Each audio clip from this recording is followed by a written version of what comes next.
Hola, buenas tardes. Muchísimas gracias por estar acá.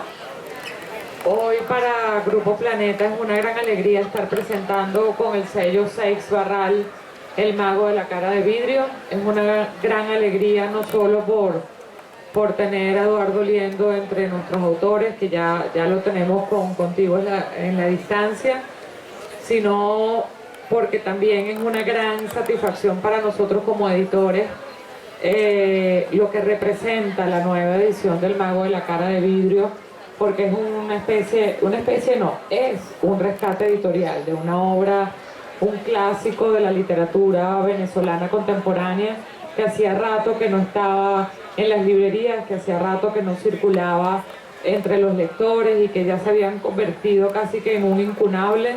Ya estamos acá con el libro, ya tenemos el libro de El Mago de la Cara de Vidrio bajo el sello Seix Barral, y tenemos además el gusto, por supuesto, de contar con la presencia de Eduardo Liendo hoy para que nos cuente del libro, pero además un gusto mayor de contar con el apoyo de Eritza Liendo, una de las grandes investigadoras de la obra de Eduardo. Gracias. Quien nos va a hablar justamente de esta novela. Muchas gracias a todos por estar acá y los dejo con Eritza Liendo. Gracias a ti, gracias. Buenas tardes a todos. Gracias por estar y gracias al cielo por habernos dado este paréntesis para compartir este homenaje. Porque para mí esta tarde es un homenaje, no para Eduardo Liendo, no se confundan. Aquí la homenajeada soy yo, absolutamente. Me siento profundamente agradecida de que Planeta haya pensado en mí para vivir este momento que sin duda alguna es un momento histórico. Y aunque ustedes no me crean, y aunque parezca mentira, estoy muy nerviosa. Eduardo es mi amigo, mi maestro. Nunca me ha dado clase en aula, pero es mi maestro. Es alguien a quien quiero mucho, a quien admiro mucho. Y aunque a él le aburra oírme decir esto, pues a mí realmente no me importa. Yo lo quiero mucho, lo admiro mucho y he aprendido mucho de él. Cuando me llamaron de Planeta para darme esta buena noticia, que no es un compromiso, fue una buena noticia, yo me alegré mucho, porque para mí Eduardo realmente significa mucho. Y desde entonces, eso pasó hace como 3 semanas quizás, 3 semanas, 4 semanas, yo decía, pero ¿qué voy a decir? ¿Por dónde voy a empezar? ¿Por dónde voy a asumir esta presentación? ¿Qué aspecto de la obra voy a tocar? Dios mío, ¿qué voy a decir de Eduardo Liendo? Pero a medida que se iba acercando esta fecha, yo decía, bueno, pero ¿por qué no hablar de mi experiencia con El Mago de la Cara de Vidrio, con el libro? Esta es mi edición. Y yo dije, bueno, yo voy a compartir con quienes quieren acompañarnos esta tarde una anécdota que para mí significa realmente mucho. Este libro yo lo compré en el 87. Lo tengo desde el 87, desde mucho antes de mudarme de Vargas para Caracas. Pero como dice en uno de sus poemas Rubén Darío, las cosas tienen su ser vital. Y como los libros son cosas, también tienen su ser vital. Y yo tengo una relación muy especial con los libros, y una vez que los libros llegan a mi casa, yo dejo que los libros sean y que se dejen leer a su aire. Esto significa que a pesar de que yo tengo conmigo El Mago de la Cara de Vidrio hace casi 30 años, yo lo leí hace poco. Fue uno de esos libros que llegó a mi vida e insistió en quedarse por ahí en un ladito, en un anaquel. Yo a veces intentaba leerlo, pero siempre había algo que me decía no, era como que todavía no es el momento. El libro pasó 29 años, 28 diría yo, por ahí, de mudanza en mudanza, de caja en caja, de anaquel en anaquel, de puesto en puesto, pero ahí, a su aire. Extrañamente, yo empecé a leer el resto de la obra de Eduardo Liendo. Leí Si yo fuera Pedro Infante, Los platos del diablo, Diario del enano, El último fantasma, Mascarada, El cocodrilo rojo, Oficio del escritor, leí Las cuitas del hombre mosca, leí Contigo en la distancia, y después leí, cuando a él le dio la gana, El mago de la cara de vidrio. Y para mí fue una experiencia deliciosa, nutritiva e inclusive mágica. Porque resulta ser que el mago de la cara de vidrio es semilla, es simiente, es cantero, es piedra angular, es eje transversal de toda la obra de Eduardo Liendo. Y si no se llamara El mago de la cara de vidrio, debería llamarse Manual para comprender la obra de Eduardo Liendo. Porque definitivamente este señor es tan maravilloso, y yo a veces me digo, ¿hasta qué punto los autores son conscientes de la magia que crean con palabras? Yo me lo pregunto, porque es como demasiada prodigiosa casualidad. Y resulta que en El mago de la cara de vidrio están compilados todos los temas que a lo largo de su obra ha tocado Eduardo Liendo. Es como si él cada tanto hubiera ido al libro y hubiera dicho, con esta obra voy a resolver este punto, con esta obra voy a resolver este. Y es así como a través de la lectura del mago de la cara de vidrio uno se va reencontrando con Los platos del diablo, con Las cuitas del hombre mosca, con Si yo fuera Pedro Infante, con Diario del enano, con Los topos, con Mascarada, con El cocodrilo rojo, inclusive con El oficio del escritor. Y eso es algo que para mí fue tremendamente revelador después de yo haber leído y estudiado y disfrutado y mandado a leer y examinado con mis alumnos, algunos de los cuales hoy me acompañan, la obra de Eduardo Liendo. Obra que por supuesto les invito cordialmente a leer, y a que no permitan que les pase lo que me pasó a mí, que la dejé dormir por tanto tiempo porque sencillamente el librito no se dejaba leer. Fue como si ese ser vital del mago de la cara de vidrio hubiese estado jugando conmigo por casi 30 años para darme la noticia de que la clave para la comprensión estaba encerrada quizás en el libro más breve de Eduardo Liendo. Entonces, un poco de lo que es el tratamiento sobre la figura del doble, que es una constante en la obra de Liendo.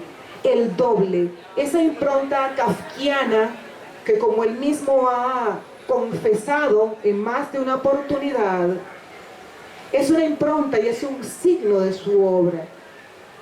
Por otra parte, quizás la más importante desde el punto de vista conceptual y a simple vista es el cuestionamiento sobre la enajenación que representa sobre el hombre la presencia de los medios de comunicación, y particularmente la televisión, que termina enloqueciendo a Ceferino.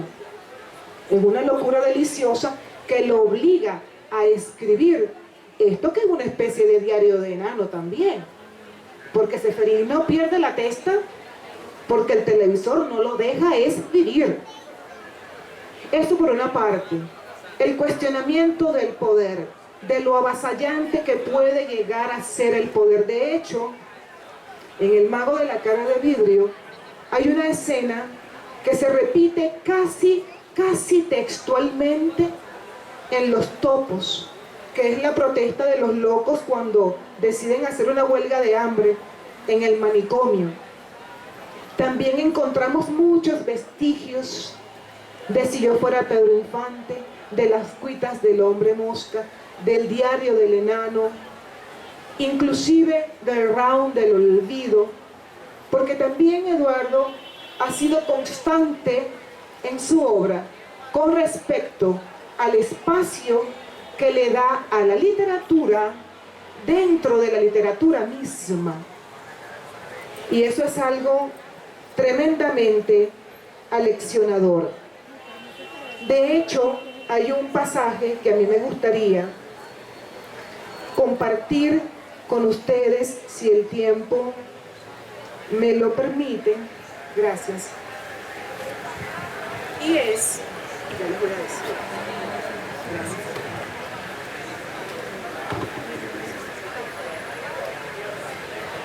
Gracias. Es la definición que hace Eduardo Liendo acerca del ser y el deber ser de la literatura, en el sentido de que palabras más, palabras menos. Eduardo señala que bajo ningún concepto se va a plegar a escribir obras de talante oscuro, así sea eso lo que vuelva loco a cierto tipo de lectores, que mientras más clara, diáfana y transparente sea la obra, mayor es el deleite y mayor la fijación en la memoria de aquellos que lo leen.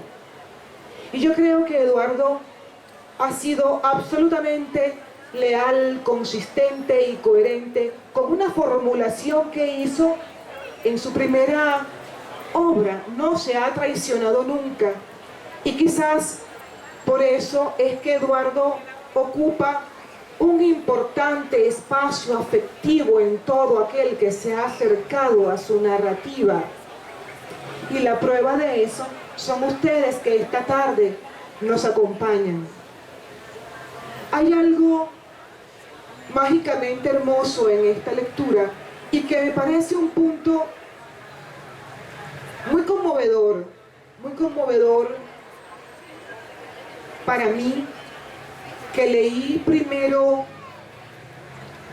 8, 10, 11 obras de Eduardo antes de leer El mago de la cara de vidrio, pero cuando yo leo Contigo en la distancia y me doy cuenta de que el autobús donde viaja con la muerte el niño protagonista se llama Circunvalación número 13, y yo me consigo con la Circunvalación número 13 en El mago de la cara de vidrio, y fue cuando realmente lloré, porque el Circunvalación 13 en El mago de la cara de vidrio es la comedia humana. Si ustedes recuerdan, si han leído El mago de la cara de vidrio, el Circunvalación 13 es la comedia humana, mientras que Contigo en la distancia, más que una comedia humana, es una comedia mortuoria, pero festiva, porque en ese autobús metafísico, sobrenatural, cósmico, postmortuorio, se dan cita las grandes figuras de la cultura popular latinoamericana en un homenaje de una sensibilidad absolutamente tierna. Y yo estoy hablando desde el fanatismo. Yo no tengo manera de acercarme con objetividad ni a Eduardo Liendo ni a lo que él escribe. O sea, me dispensan si me quieren dispensar, pero es que no tengo de otra. Entonces, sigo diciendo. Gracias. Gracias. Yo no tengo manera de verdad de acercarme con objetividad a Eduardo Liendo, porque media el afecto de todas las cosas que él me ha enseñado, repito, sin haber sido nunca mi profesor de aula. Pero la relación que existe entre él y yo, entre maestro y discípula, es la misma que durante casi 20 años he tratado a veces con más suerte que otra, de establecer con mis alumnos de la universidad. Yo tengo la maravillosa fortuna de dictar una materia que se llama narrativa creativa, para que mis alumnos aprendan a contar cuentos, y tengo la suerte también de dictar una materia hermosísima que se llama literatura venezolana, que son para mí dos grandes excusas. Son dos grandes excusas para escribir y para leer. Y mi premisa docente es que el que no lee bien no puede escribir bien. Hay excepciones, porque no hay manera, realmente no hay manera de no escribir bonito si uno se ha leído bien, aunque sea un cuento de Eduardo Liendo, a quien en este momento le doy la palabra, porque aunque yo lo ame y conozca su obra, no puedo responder por él. Y por eso es que yo a mis alumnos cada vez que puedo les llevo un escritor, porque yo me acerco desde la amorosa teoría, pero no estoy en el alma del autor para conocer las motivaciones primigenias que lo llevaron a construir en cada obra un personaje que se desdobla y que es el mismo, es el otro, y es también quien en algún momento lo lee. Con ustedes, el maestro.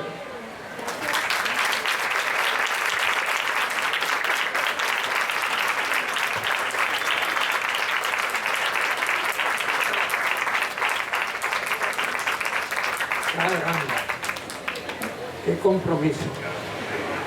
Qué compromiso es que uno lo presente a una persona tan elocuente. Siempre va a estar un poco pálido. Y ahora más que no tengo una memoria privilegiada que creo que tuve en algún momento de mi vida. Incluso mis compañeros, sobre todo mis compañeros en la época de prisión, decían tal cosa. Pregúntale a Eduardo, él se acuerda. Pero eso era antes. O sea que corro el riesgo de no decir lo fundamental por olvido, por omisiones involuntarias. Este mago de la cara de Lindo, contrariamente a lo que le ocurrió a Editza, me pasa distinto, diferente con numerosas personas. Yo, por ejemplo, voy al banco, a veces y el taquillero me dice, ¿usted tendrá algo que ver con el que escribió el mago de la cara de Lindo?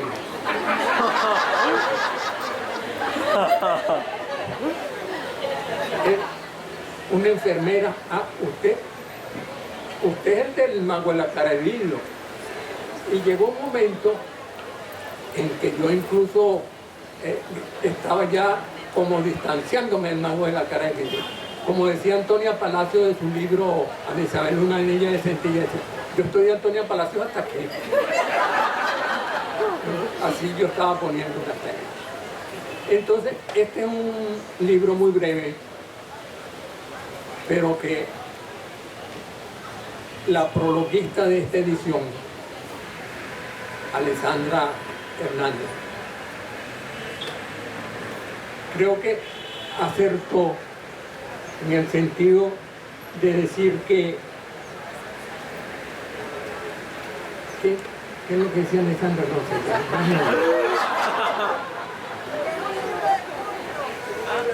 Es un libro de... No, eso no.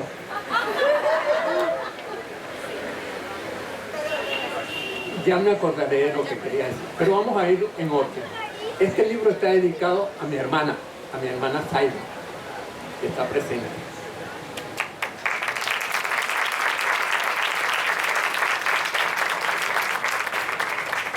Por supuesto, lo dediqué por dos razones. Yo cuando escribí este libro era un ex prisionero, un ex guerrillero, un ex cualquier cosa, y no tenía ningún elemento que dijera que yo era escritor, salvo mi vocación íntima. Entonces Zaida, además de recibirme en su casa, pasó el libro a máquina. Ella no era la Zaida de este momento, sino tenía 24 años. Porque a veces que la gente lo confunde a uno con el actual. Entonces aquel muchacho despistado que era yo en aquel momento, no quería perder en los dos tableros. Ustedes saben que los ajedrecistas juegan simultáneos. Yo no quería perder en la lucha política que había emprendido con gente de mi generación, y perder también en la vida. Y la única herramienta que me quedaba era la escritura. Si perdía en la escritura, bueno, era un perdedor total. Ahora soy solamente parcial. Y tengo que agradecer entonces ese hecho, el tema que se me da, porque hay un circuito. Lo que dice Alessandra, ya recordé, en su prólogo, es de las influencias fundamentales de mi trabajo. Y hay dos que yo considero básicas. Una es el profesor Antonio Pasquali, con su libro Comunicación y Cultura de Masas, que ya cumplió 50 años de haber sido escrito. Ese es un libro complicado. Yo era un muchacho que tenía 21 años y estaba preso en Tacarigua, y me cayó eso en las manos. Pero el concepto de enajenación me lo iluminó mucho la lectura de ese libro. ¿Qué era la enajenación? O sea que yo le debo al doctor Pasquali esa aproximación más directa al problema de los medios de comunicación. La otra influencia directa es el Quijote. El libro mío tiene la pretensión de ser no puedo decir un pequeño Quijote porque sería envanecerlo demasiado, pero sí un libro quijotesco en la intención. ¿Por qué quijotesco? Porque yo desde el principio pensé, y lo conservo ahora todavía, esa idea de que el televisor era un poco el libro de caballería del siglo XX, lo que había sido para don Alfonso Quijano los libros de caballería. Es decir, un libro que deforma un poco la mentalidad de que yo empecé a investigar el asunto y descubrí lo del consumismo, lo que decían o lo que dicen. ¿Se oye bien? Lo que dicen los psicólogos, que a una mujer, por ejemplo, no le venda zapatos, véndale pies bonitos. A un hombre no le venda jugo de naranja, véndale dinamismo, fortaleza. O sea, el fetichismo de la mercancía. Eso lo aprendí. Y un poco el humor. El humor, que ya voy a contar una pequeña anécdota antes de... No me hagan olvidar que tengo que agradecerle a Mariana Marzuk, que está acá, la gerente de Planeta de Tatata.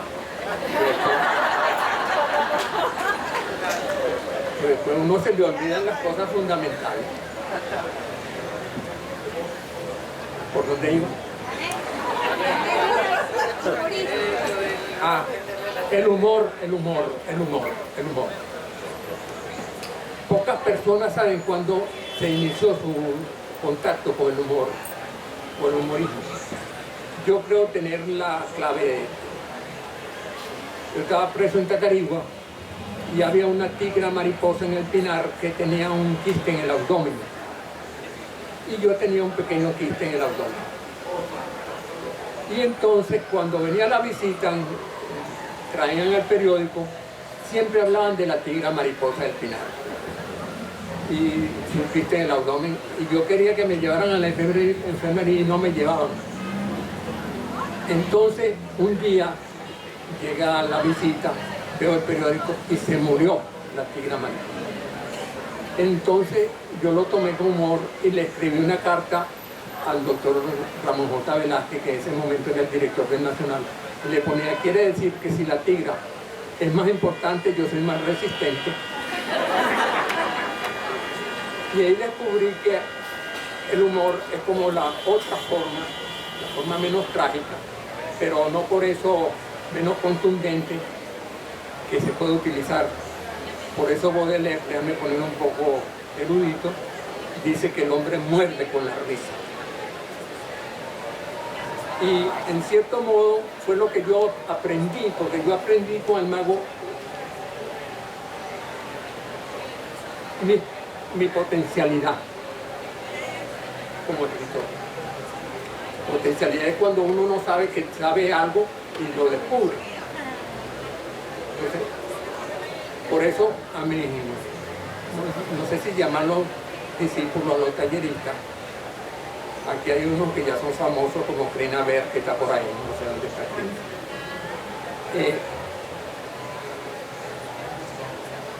Yo siempre les digo que, bueno, el asunto es hacer. Quien quiere escribir, escriba. No hay forma de reemplazar eso. Como nadar, nadando.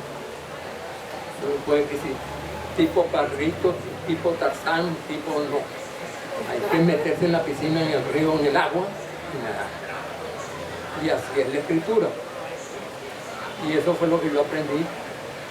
Y progresivamente fui desarrollando una capacidad y un cierto reconocimiento que es muy importante para los autores relativamente jóvenes. Ese respaldo que necesitan en su momento. Porque como decía, no sé si Bernard Shaw, un premio Nobel es un salvavidas que le lanzan a un escritor cuando ya está en la playa, ya no lo necesita. El salvavidas útil es el salvavidas cuando uno está ahí en la brega. Es muy importante. Bueno, pasemos ahora a la editorial Planeta, que es en este caso la que publica esta edición del libro. Le estoy muy agradecido a Mariana. Mariana era la gerente de Alfaguara cuando inventó una cosa que llamó la biblioteca de Eduardo Liendo, que me permitió a mí revisar mis textos. Yo, por ejemplo, me aterraría que alguien tenga una edición de la primera edición del Mago de la Cara de Vidrio, la tenga como libro de consulta o algo parecido. Pero esa ya no es la primera, esa es como la tercera o la cuarta. Porque yo siempre reviso y corrijo. Entonces, ya la última edición del Mago de la Cara de Vidrio, por ejemplo, tiene menos correcciones, sobre todo la correctora que también escribió el prólogo, que es Alessandra Hernández, es muy meticulosa, tan es así que fastidia.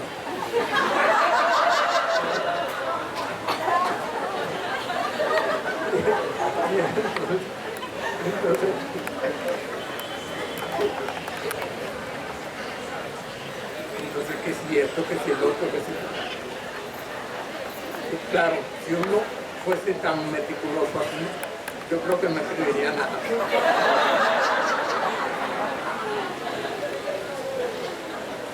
Una de las cosas que me permitió precisamente escribir El Mago de la Cara de Vidrio fue el desenfado, que es una cierta libertad para uno ejercer la soberanía del autor con independencia. Hay cosas que yo veo ahora en algunos de mis libros que quizás no las escribiría actualmente, porque todo libro tiene su momento también, su circunstancia, su tiempo. Yo, por ejemplo, la única corrección de fondo que le hice a este planeta fue que modifiqué, y eso también lo apunta la prologuista, no sé cómo se dio cuenta, pero se dio cuenta, que allí donde dice la ley del silencio, es una cosa que clama Seferino Rodríguez Quiñones con la ley del silencio, ahora dice la ley antirruido, porque la ley del silencio me suena ahora como fascismo puro, que no me sonaba en ese momento así. Pero claro, una ley del silencio le encantaría, ustedes saben a quién. Entonces, yo he defendido mucho al mago de muchas cosas, más de lo que permite incluso cualquier situación económica, etcétera. A mí me han pedido el mago para el cine, por ejemplo, muchas veces, pero yo no quiero que lo utilicen en contra de los medios de comunicación, que manipulándolo puedan hacerlo, porque el libro da para todo, y entonces yo no quiero ninguna acción destructiva que venga de mi mano y de mi cerebro, que atente contra la libertad de expresión, que para mí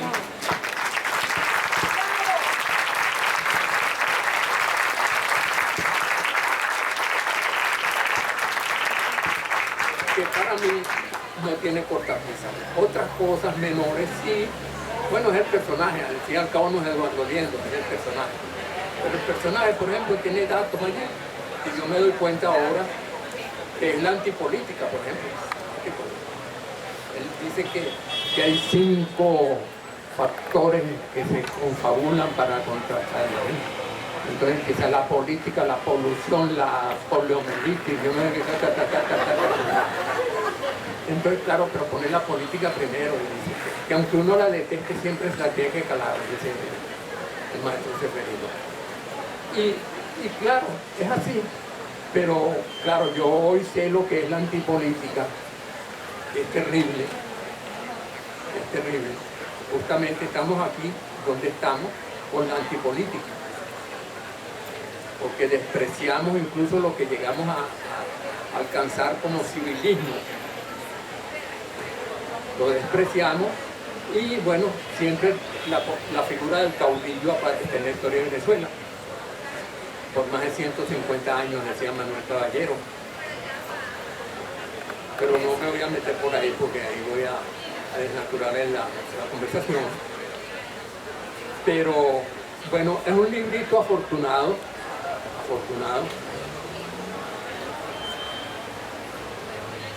Se ha vendido tanto que hasta me ayudó la cuota inicial del pago de mi casa.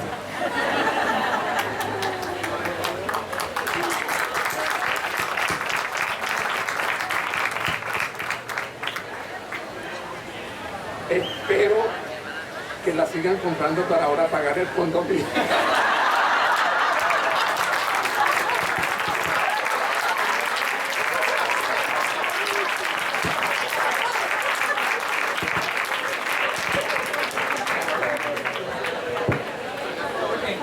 Tenemos un poco de tiempo. Ay, perdón. Tenemos un poco de tiempo. No sé si alguien tiene ganas de preguntar algo, de comentar algo sobre la novela.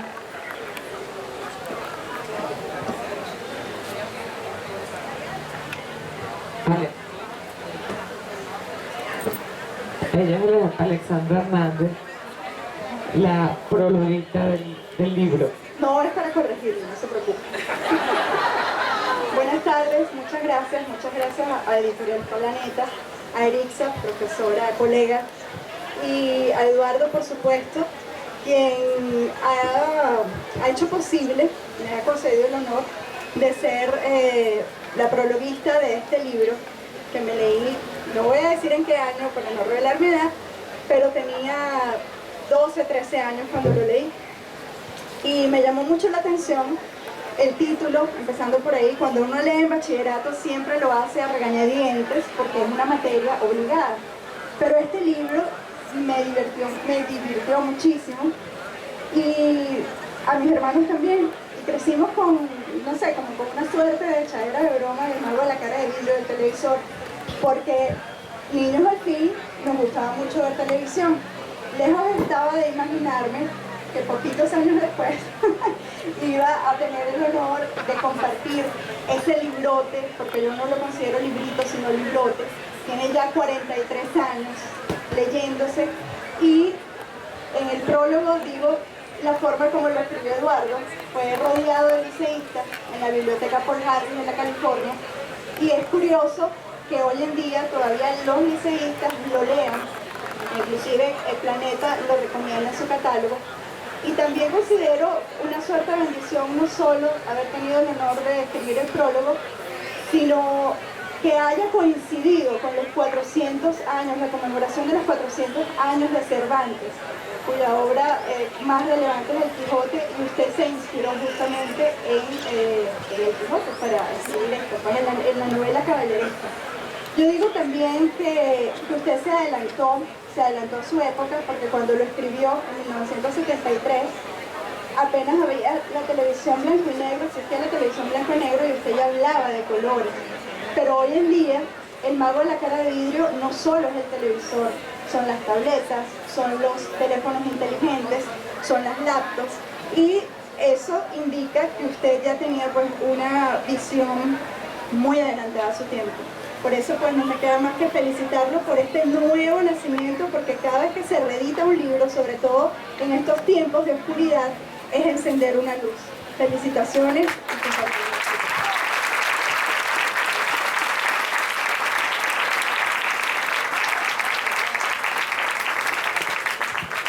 Y quería anunciar para los interesados que ya está al aire la página web www.eduardoliendo.com. Gracias al trabajo, al esfuerzo de Mariana Liendo, sobrina de Eduardo, y a su hija Olivia Liendo. Y hay una primicia, y es que están unas agendas que Eduardo, desde su época de joven, comenzó a escribir y son inéditas. Así que los invito a ingresar a la página y a que se deleiten con este manjar literario.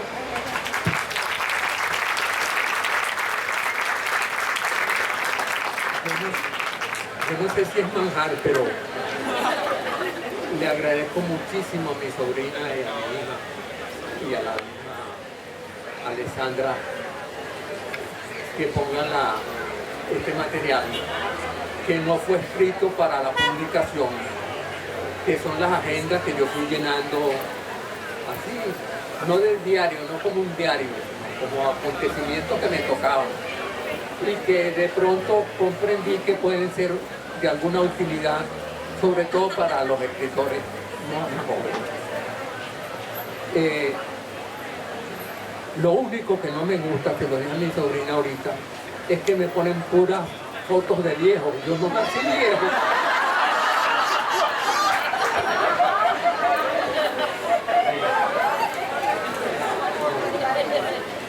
Yo hasta levantaba en Rusia.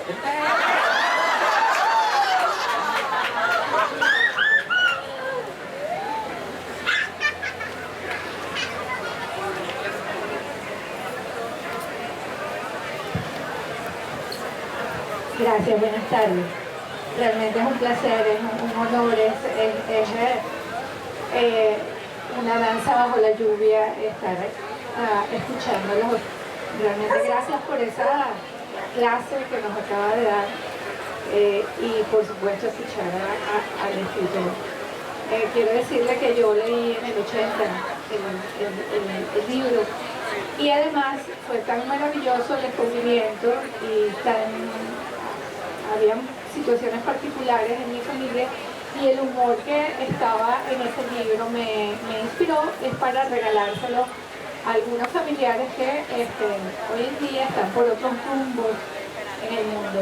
Pero hay algo que nos marcó como familia, porque hay un pasaje, y no recuerdo con precisión, pero es que el maestro le dice al apóstol, cuando va a adentrarse en el mar, que camine, ¿no? Y el apóstol tiene miedo y le dice, o sea, le expresa su susto, y le dice el maestro, por las piedras, creo que es así, por las piedras, Pedro, por las piedras. Bueno, mi familia, después de algunos años, cuando tenemos problemas y nos hablamos y estamos un poco temerosos o paralizados, entonces siempre decimos, por las piedras, Pedro, por las piedras, Padre. Gracias porque además estos sitios, estos momentos, son parte de esas piedras que nos ayudan a caminar en estos tiempos convulsos en el océano. Gracias.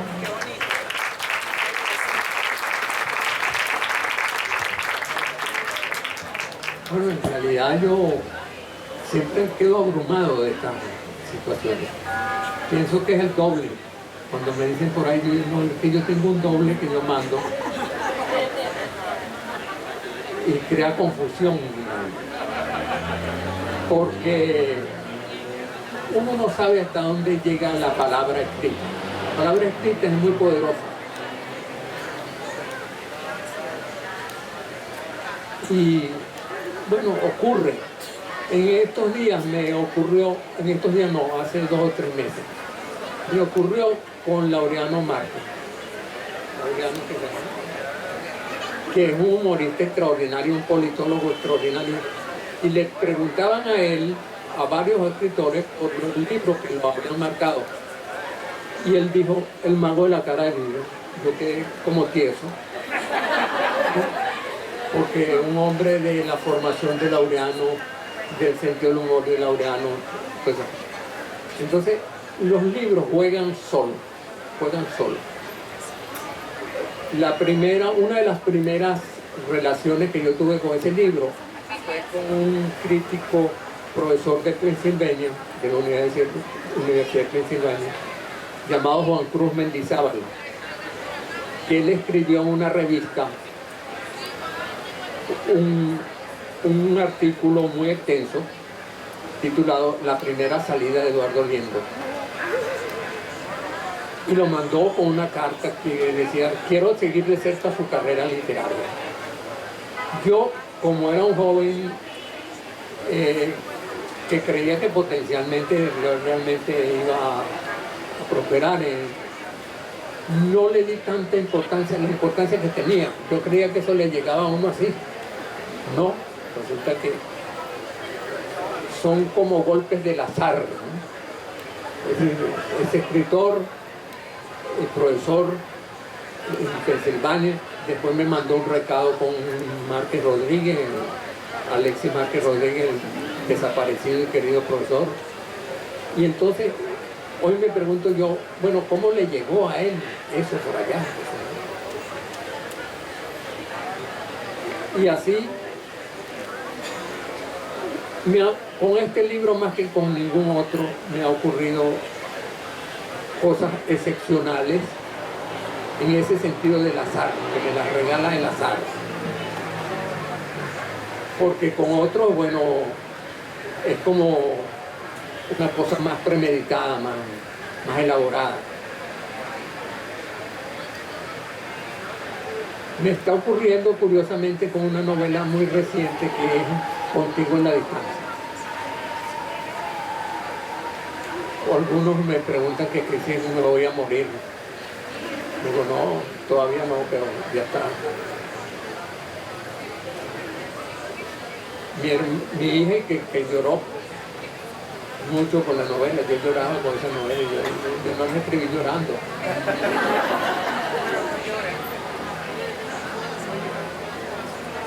Entonces el efecto que causa la palabra, uno nunca sabe. El Borges decía una cosa que a mí siempre me ha llamado la atención, Jorge Luis Borges. Él decía, la mayor decepción que uno puede tener con un escritor es conocerlo. Entonces, me da mucho miedo eso. Cuando vienen a buscar un Eduardo Liendo que a lo mejor no es, yo digo, está equivocado de escritor.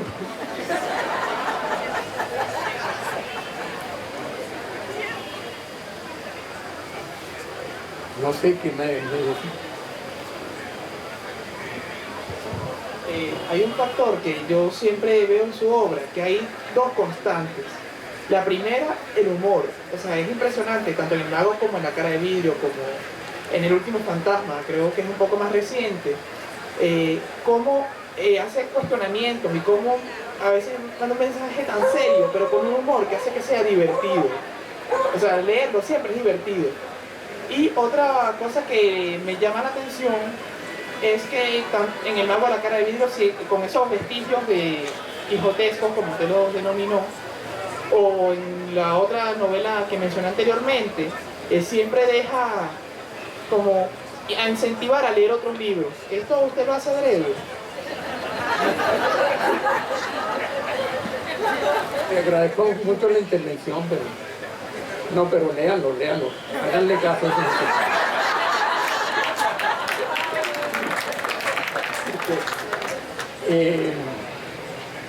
Con eso del humor y de los libros, también uno puede sufrir una equivocación.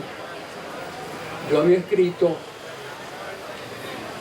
El mago de la cara de vidrio, había escrito Los topos, que es una novela un poco trágica porque es la vida carcelaria, una guerrilla frustrada.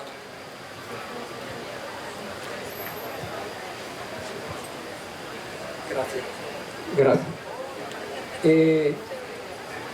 Y después escribí Mascarada, que es un personaje que va cambiando, buscando su identidad a través de las máscaras, siempre con humor.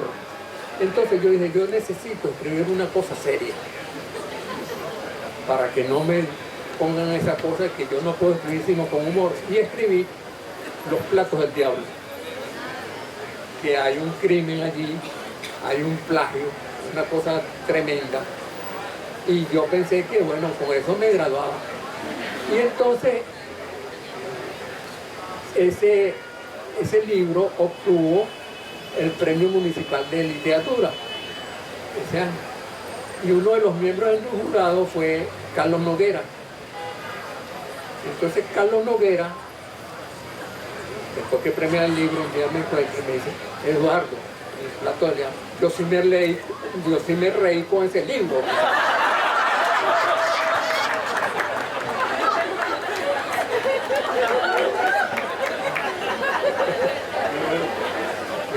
Fracasé entonces.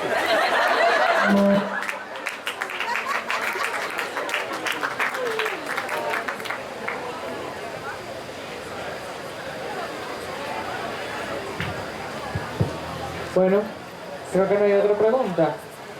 ¿Sí? Esta es la última y ya. Bueno, señor Liendo, Eduardo, mi nombre es Tomás Rojas y le quería preguntar cómo ve el empleo de las nuevas tecnologías en los medios de comunicación y si las tecnologías nos han alejado o nos han dejado más libertad para decidir y la familia. ¿Cómo lo han visto? El empleo de las nuevas tecnologías. Bueno, a mi sobrina, que es comunicadora, que trabaja en una empresa de cuestiones tecnológicas, le preguntaron en una entrevista acerca de mí y cuál creía ella que era mi defecto. Y decía que mi tío no sabe nada de comunicación. Y es verdad, yo no uso mi celular. Entonces soy la persona menos indicada para responder a su pregunta, en el sentido estricto. Claro que veo una influencia de los medios que es muy poderosa, pero yo, por ejemplo, no tengo ni la menor idea de lo que es Twitter, salvo que los veo en la computadora, porque mi hija me la dejó instalada cuando se fue al exterior. Pero no es que yo tenga un prejuicio, ahorita me vuelvo loco si no tengo la computadora. Pero porque siempre tengo viendo que si la patilla, que si esto, que no. Pero no soy una persona que se involucre demasiado en esto, de los medios de comunicación. Salvo que en poesía me ha hecho mucho bien en poesía. Porque hay textos poéticos que yo siempre quise leer, que es muy difícil conseguir los libros. Entonces, por ejemplo, a mí siempre me habían dicho que un gran poeta venezolano que debe estar por allí es Rafael Cadena. Que Rafael había una influencia de Henry Michaux. Y entonces yo decía, ¿quién será ese Michaux? Y un día lo busqué en Google, en el tío Google, y apareció casi una selección de las obras de Michaux. Y así he hecho con una cantidad de poetas que para mí eran desconocidos o eran conocidos de nombre y no se consiguen ni siquiera en librerías sus textos, pero que están ahí en internet. O sea que, no. Prosa sí leo muy poco. Prosa, te quiero decir, narrativa, porque leerse una novela en pantalla me parece duro. Pero uno también se acostumbra, ¿no? Al final, yo pensaba que el poeta Eugenio Montejo, que fue gran amigo mío en los últimos años,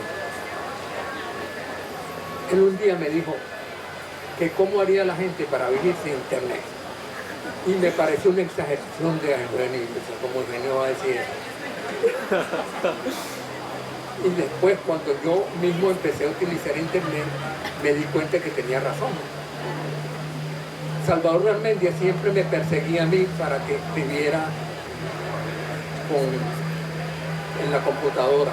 Me decía, tú vas a ver que te va a facilitar todo, efectivamente. No es lo mismo hacer un borrador y volverlo manualmente que uno con su corte y pega, sacas de aquí, borras allá, toda esa cosa extraordinaria que tiene. Yo me imagino lo que haría Flaubert, por ejemplo, con una cosa de esa, con un ordenador. A lo mejor no le inspiraba, pero quiero decir que, bueno, cada quien habla de la feria de acuerdo a cómo le va en ella. Julián Marías, por ejemplo, que es un gran novelista español. Javier María, Julián es su padre, filósofo, y detesta internet y Google, y vive murmurando. Él escribió Mañana en la mañana piensa en mí, para citar una de sus novelas más famosas.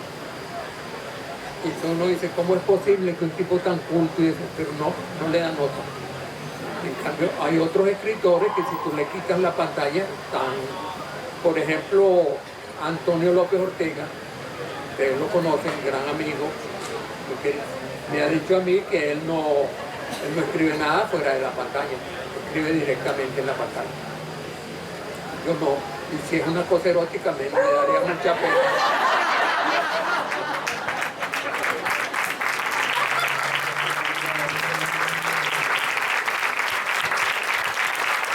Bueno, se nos acabó el tiempo porque ya hay una actividad pautada para las 6 de la tarde. Los esperamos en el stand 62, donde va a estar el maestro Eduardo Liendo firmando libros, saludando, tomándose fotos, todo lo que ustedes quieran, dando besos y abrazos, todo.